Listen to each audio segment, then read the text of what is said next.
name is Azade Rohanian Peri. I was born into a Baha'i family in Shiraz. Before the revolution, Baha'is never had the freedom, but they never had much problem either with the government. It was very scary time when the revolution was happening, especially in 1979.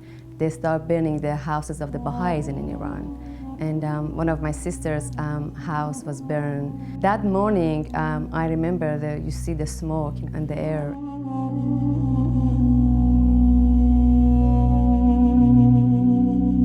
It was very scary.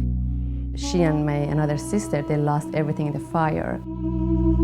Mr. Mahmoud Nژاد, he converted to the Baha'i faith himself, and my father was the same. My dad never had a brother, and he never had either. So they become close friends, and they were sharing about how they became a Baha'i. And when he was his turn, he said, "Let me go home and bring Mona. I want Mona here when I'm sharing how I became a Baha'i."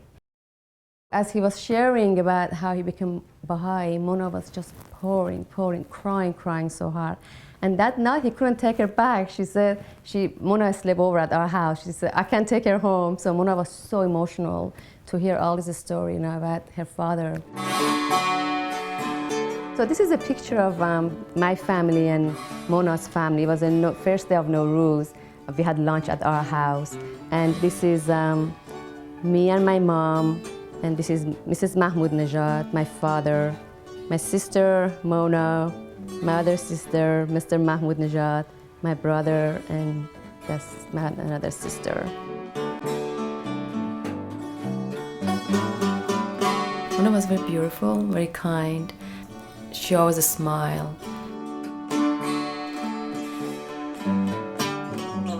So on October 22nd, of 1982, we heard that Mona and her father been arrested. So her father, we weren't much surprised because we knew they're after him. But arresting of Mona was very shocking. That why they took Mona. We thought maybe they took her just because to scare her mother and her father, and they would let her come home soon because Mona was only 16 years old. But she never came back. She was a children class teacher for the Baha'i children. And also being Mr. Mahmoud Nژاد's daughter was another crime because her father was very active, very well-known Baha'i.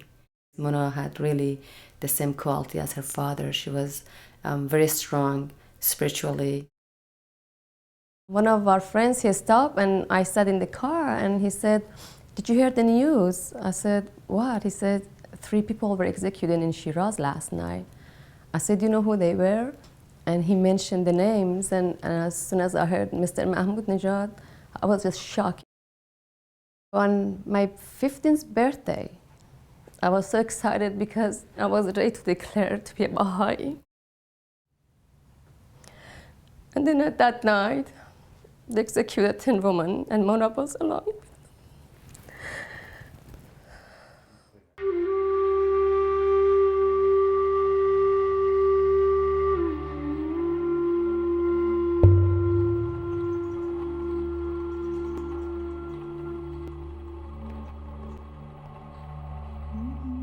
In a way, I was relieved that they're not suffering anymore in the prison, and they're gone, and they're happy.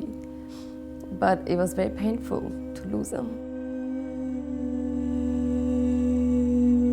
I learned from Mona to be a stronger Baha'i because she has so much love for humanity and for the children, in the world.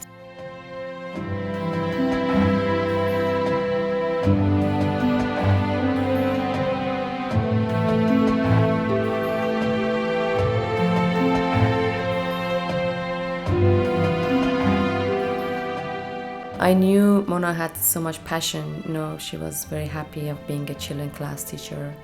And when I heard the reason she was executed was because she was teaching a children class, I decided to fulfill her dream. And since then, I'm teaching, children classes. And it brings so much joy to my heart because I know she's really happy about it.